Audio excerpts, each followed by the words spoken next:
Hello, my friends.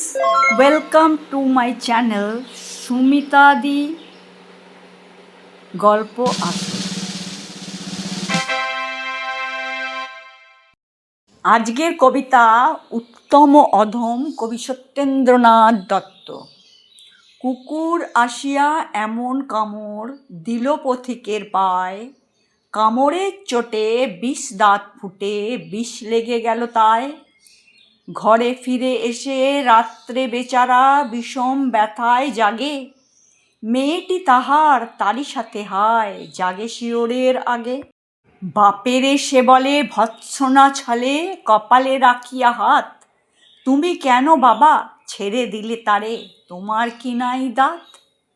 কষ্টে হাসিয়া আর্ত কহিল, তুই রে হাসালি মোরে, দাঁত আছে বলে কুকুরের গায়ে দংশি কেমন করে?